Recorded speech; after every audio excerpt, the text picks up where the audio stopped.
Sir आज जो topic लेकर आया वो एटम्स और मॉलिक्यूल्स है सर। सर एटम्स होता क्या है सर, क्योंकि चैप्टर ही इस पे है।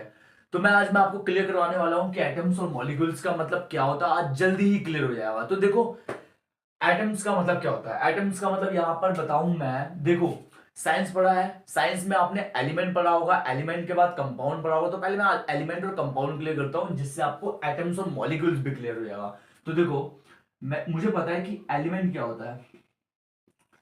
एलिमेंट यानी कि मैं हाइड्रोजन लिखता हूं, बिल्कुल लिखता हूं। मैं ऑक्सीजन लिखता हूं, बिल्कुल लिखता हूं।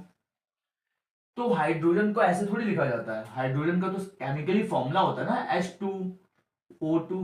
तो ये ना स्मॉलेस्ट यूनिट बन गई, इनकी यूनिट बन गई, यूनिट के नाम से जानते हैं हम, है ना। तो याद रखना, एलिमेंट की जो भी स्मॉलेस्ट यूनिट होती है ना,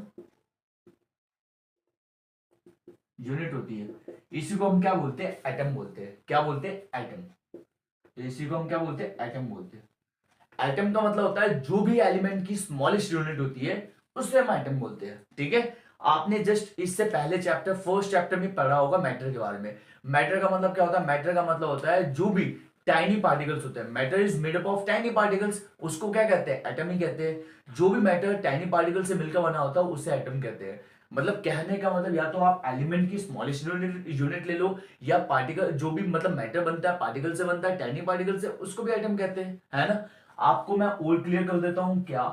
आपने देखो, जस्ट इसके बाद नेक्स्ट चैप्टर में आप एटम के बाद सब एटॉमिक पार्टिकल पढ़ने वाले हो। सब एटॉमिक पार्टिकल का मतलब क्या होता है, एटम के अंदर। यदि मैं जस्ट इसको एक बार आप राइट डाउन कर लो, इसके बाद में बता दिया कि smallest unit of element atom होता है। सर जो हमारा मैटर होता है, matter is made up of tiny particles, is called atom. ठीक है सर, ये भी आपने बता दिया, दो तरह से आपने समझा है। मैं आपको बताता हूं, क्योंकि देखो जस्ट इसके नेक्स्ट चैप्टर, फोर्थ चैप्टर में आप पढ़ोगे सब एटॉमिक पार्टिकल।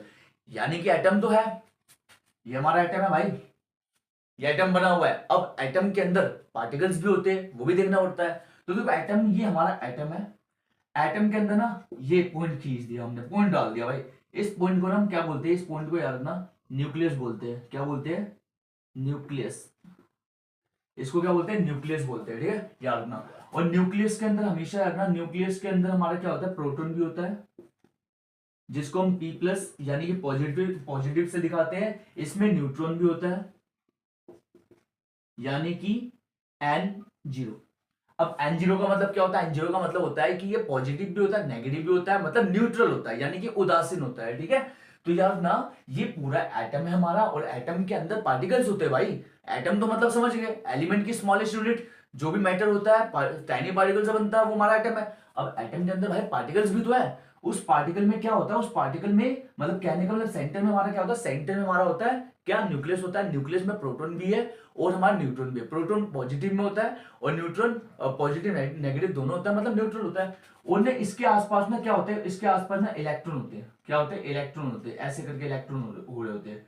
ये इलेक्ट्रॉन है, ये इलेक्ट्रॉन। हमेशा लगना, मतलब जो भी मतलब न्यूक्लियस यानी कि प्रोटॉन न्यूट्रॉन के आसपास क्या होता है, न्यूक्लियस होता है।